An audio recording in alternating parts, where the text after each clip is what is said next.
हिंदू पंचांग के अनुसार फाल्गुन माह की पूर्णिमा तिथि से 2 दिन तक चलने वाला होली का पर्व शुरू हो जाता है और होली से ठीक 8 दिन पहले होलाष्टक लग जाते हैं।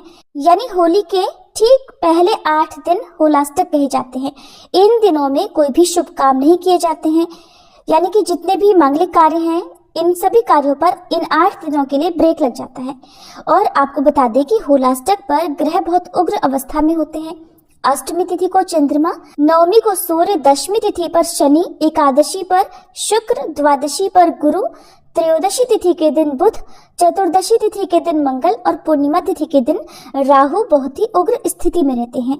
इसलिए इन दिनों भगवान के नाम का जप करना चाहिए। जितना हो सके पूजा पाठ और दान करना चाहिए। ग्रहों की शांति के लिए उपाय किए जा सकते हैं।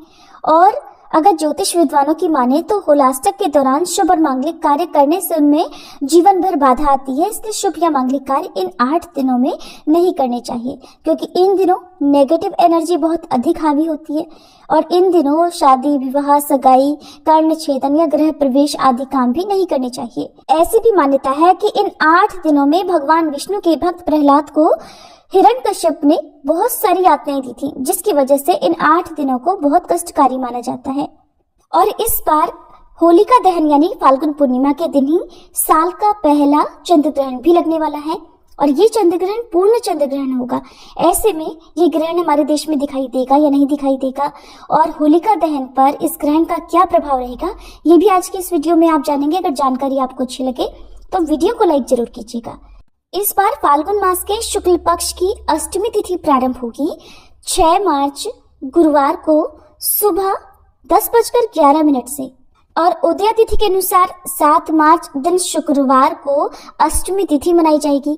ऐसे में इस बार 7 मार्च शुक्रवार से होलाष्टक प्रारंभ होंगे और होलाष्टक समाप्त होंगे 13 मार्च दिन गुरुवार को। फाल्गुन पूर्णिमा तिथि प्रारंभ होगी 13 मार्च गुरुवार को सुबह 10:36 से और पूर्णिमा तिथि समाप्त होगी 14 मार्च शुक्रवार को दोपहर 12:23 पर। क्योंकि 13 मार्च गुरुवार को सुबह से लेकर रात भर पूर्णिमा तिथि विद्यमान रहेगी और चंद्रोदय का समय भी 13 मार्च गुरुवार को ही प्राप्त होगा, इसलिए पूर्णिमा का व्रत 13 मार्च गुरुवार को रखा जाएगा। और अगले दिन यानी पूर्णिमा तिथि जब दोपहर में ही समाप्त हो रही है तो उस दिन पूर्णिमा का स्नान दान किया जाएगा और इसके अनुसार होलिका दहन 13 मार्च गुरुवार को किया जाएगा। यानी कि इस दिन पूर्णिमा का व्रत भी रहेगा, सत्यनारायण भगवान का व्रत भी इसी दिन रहेगा और रंग वाली होली खेली जाएगी 14 मार्च शुक्रवार को। स्नान दान आप दोनों दिन कर सकते हैं, लेकिन जब ब्रह्म मुहूर्त में पूर्णिमा तिथि विद्यमान होती है तो उस दिन पूर्णिमा का स्नान करना सबसे उत्तम माना जाता है। पूर्णिमा तिथि लगते ही भद्रा काल भी प्रारंभ हो जाएगा। 13 मार्च गुरुवार को सुबह 10:35 से भद्रा काल प्रारंभ होगा, जो कि देर रात 11:26 तक रहेगा और भद्रा काल की समाप्ति के बाद ही होलिका दहन का शुभ मुहूर्त प्राप्त होगा।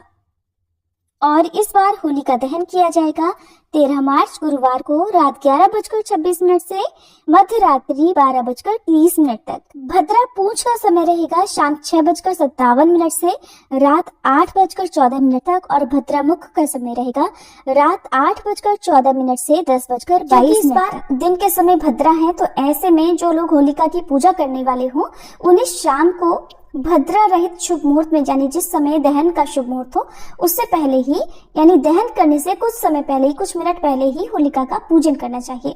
होलिका का पूजन हो या दहन हो हमेशा शुभ मुहूर्त में ही करना चाहिए, नहीं तो अशुभ मुहूर्त में किया गया होलिका दहन जीवन भर कष्टों का सामना करने वाला होता है।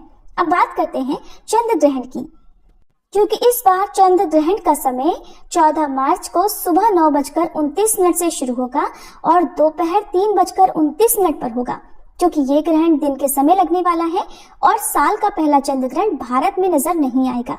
इस कारण हमारे देश में इसका सूतक काल भी मान्य नहीं होगा और ग्रहण संबंधी कोई भी नियम नहीं माने जाएंगे। अगर ये ग्रहण रात के समय लगता तो ही हमारे देश में मान्य होता, क्योंकि जिस समय ग्रहण लगेगा उस समय भारतीय समय अनुसार दिन का समय होगा, विदेशों में उस समय रात का समय होगा, इसलिए विदेशों में ये ग्रहण प्रभावी रहेगा। अगर ये जानकारी आपको पसंद आई हो तो वीडियो को लाइक करना मत भूलिएगा।